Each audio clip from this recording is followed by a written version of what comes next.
নমস্কার। আজ আমরা এমন একটা বিষয় নিয়ে কথা বলবো যা ভারতের প্রশাসনিক ব্যবস্থার একেবারে হৃৎপিণ্ড, আর সেটা হলো ইন্ডিয়ান সিভিল সার্ভিস। আচ্ছা, এই যে এত বড় একটা সিস্টেম, এটা সময়ের সাথে সাথে কিভাবে নিজেকে বদলেছে, আর আজকের ভারতে এর আসল গুরুত্বটা ঠিক কোথায়? চলুন ধাপে ধাপে পুরো ব্যাপারটা বুঝে নেওয়া যাক। কিন্তু আলোচনা শুরু করার আগে আসুন একটা সহজ প্রশ্ন নিয়ে ভাবি। এই যে এত বড় একটা দেশ, তাই না? সরকার তো কত শত নীতি আর সিদ্ধান্ত নেয়, কিন্তু সেগুলো ঠিক কিভাবে সাধারণ মানুষের কাছে পৌঁছায়? এই যে বিশাল একটা কর্মযোগ্য, সরকারের প্ল্যানিং থেকে শুরু করে একেবারে মাঠ পর্যায়ে কাজটা করা, এই পুরো ব্যাপারটা সামলায় কারা? উত্তরটা খুব সহজ, সিভিল সার্ভিস। হ্যাঁ, এটাই সেই সিস্টেম যা সরকারের মস্তিষ্ক মানে প্ল্যানিং আর দেশের সাধারণ মানুষের মধ্যে একটা সেতুর মতো কাজ করে। আরও সহজ করে বললে, সিভিল সার্ভিস হলো আমাদের দেশের প্রশাসনিক ব্যবস্থার আসল মেরুদণ্ড।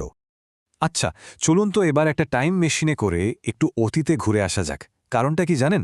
আজকের এই সিভিল সার্ভিসকে যদি ঠিকঠাক বুঝতে হয়, তাহলে এর ইতিহাসটা জানা কিন্তু ভীষণ জরুরি। এর শেকড় যে অনেক অনেক গভীরে। এই যে টাইমলাইনটা দেখছেন, এটাতে দেখুন আমরা 4টে প্রধান ভাগে এর ইতিহাসটা দেখতে পারি।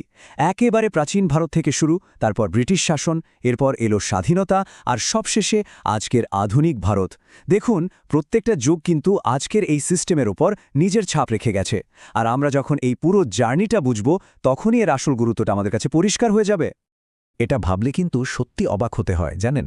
ভারতে একটা গোছানো প্রশাসনিক ব্যবস্থার ধারণা কিন্তু একদমই নতুন কিছু নয়। সেই মৌর্য বা গুপ্ত আমলের কথা ভাবুন, তখনও কিন্তু বিভিন্ন কর্মকর্তারা দারুণ দক্ষতার সাথে দেশ চালাতেন। কাজেই বোঝাই যাচ্ছে যে এই সিস্টেমের একটা বিরাট সমৃদ্ধ ইতিহাস আছে। তবে আজকের যে আধুনিক সিভিল সার্ভিস, তার ভিত্তিটা কিন্তু তৈরি হয়েছিল ব্রিটিশ আমলে।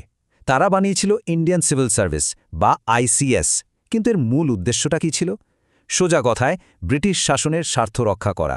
কিন্তু স্বাধীনতার পর ছবিটা পুরো পাল্টে গেল। আইসিএস হয়ে গেল ইন্ডিয়ান অ্যাডমিনিস্ট্রেটিভ সার্ভিস বা আইএএস। আর সবচেয়ে বড় পরিবর্তনটা হলো আনুগত্যে। ব্রিটিশ রাজার বদলে আনুগত্য চলে এলো সরাসরি ভারতের সংবিধানের প্রতি। এটা কিন্তু একটা বিশাল পরিবর্তন ছিল, যা পুরো প্রশাসনের চরিত্রটাই বদলে দিয়েছিল। আর এই পুরো জার্নিতে 1853 সালটা একটা বিরাট মাইলস্টোন। কেন বলুন তো? কারণ এই প্রথমবার প্রতিযোগিতামূলক পরীক্ষার মাধ্যমে অফিসার নিয়োগের সিস্টেম চালু হলো। একবার ভাবুন তো, এর মানে কি দাঁড়ালো? এর মানে হলো বংশ পরিচয়ের বদলে আসল যোগ্যতাই হয়ে উঠল প্রশাসনে ঢোকার একমাত্র চাবিকাঠি। এটা একটা বিরাট ব্যাপার ছিল সেই সময়ের জন্য। এরপর এলো স্বাধীনতা, আর তারপর তো সবকিছু খুব দ্রুত বদলাতে শুরু করল। দেশ স্বাধীন হলো, আমাদের নতুন সংবিধান তৈরি হলো, আর সেই সংবিধানের আদর্শকে ভিত্তি করেই জন্ম নিল আজকের ইন্ডিয়ান অ্যাডমিনিস্ট্রেটিভ সার্ভিস মানে আইএএস আর ইন্ডিয়ান পুলিশ সার্ভিস মানে আইপিএস। উদ্দেশ্য ছিল একটাই, স্বাধীন ভারতের নতুন প্রয়োজনগুলো মেটানো। তো এই গেল ইতিহাসের কথা। কিন্তু প্রশ্ন হলো, বর্তমানে এই প্রশাসনিক স্তম্ভগুলো মানে আমাদের সিভিল সার্ভেন্টরা ঠিক কি কাজ করেন? তাদের প্রতিদিনের দায়িত্বটা আসলে কতটা বড়? চলুন এবার সেই দিকেই নজর দেওয়া যাক। তাহলে আসল প্রশ্নটা হলো, আজকের এই সময়ে একজন সিভিল সার্ভেন্টের ভূমিকাটা ঠিক কি? তারা ঠিক কোন কোন জায়গায় দেশের ইঞ্জিন হিসেবে কাজ করেন? এখানে দেখুন, তাদের প্রধান কয়েকটা ভূমিকার একটা লিস্ট আছে। সরকারি পলিসিকে বাস্তবে রূপ দেওয়া থেকে শুরু করে আইন শৃঙ্খলা সামলানো, এমনকি সরকারকে জরুরি পরামর্শ দেওয়া পর্যন্ত তাদের কাজের পরিধিটা কিন্তু বিশাল। চলুন এর মধ্যে কয়েকটা গুরুত্বপূর্ণ বিষয় নিয়ে একটু বিস্তারিতভাবে কথা বলা যাক।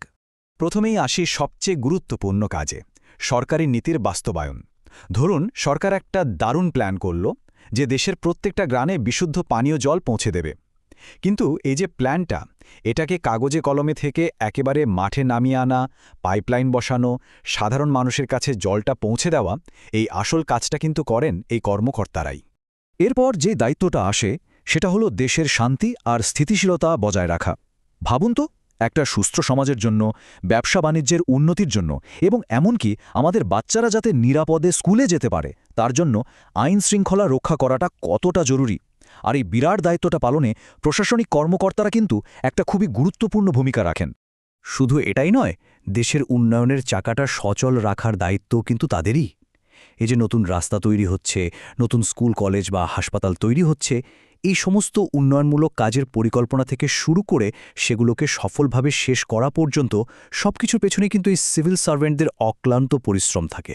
আর সবশেষে যেটা হয়তো সবচেয়ে গুরুত্বপূর্ণ কাজ সেটা হলো সাধারণ মানুষের সেবা করা, তাদের প্রতিদিনের ছোট বড় সমস্যার সমাধান করা, ধরুন জমির রেকর্ড ঠিক করা বা কোনো সরকারি সার্টিফিকেট পেতে সাহায্য করা।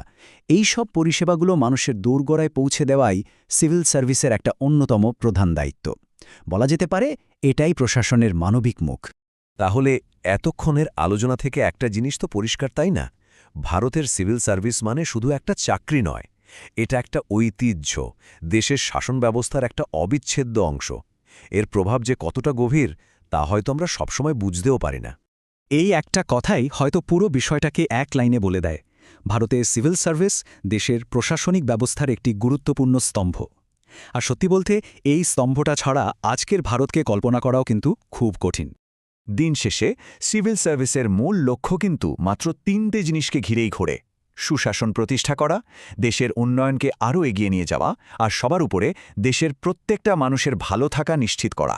তবে শেষ করার আগে একটা প্রশ্ন রেখে যেতে চাই। ভারতকে তার সিভিল সার্ভিসের জন্য প্রায়ই স্টিল ফ্রেম বা ইস্পাতের কাঠামো বলা হয়, কিন্তু এই 21 শতকে যখন আমাদের দেশ এত দ্রুত গতিতে বদলাচ্ছে, তখন এই ইস্পাতের কাঠামোটারও কি সময়ের সাথে সাথে বদলানো প্রয়োজন নয়? এটা কিন্তু ভাবার মতো একটা বিষয়।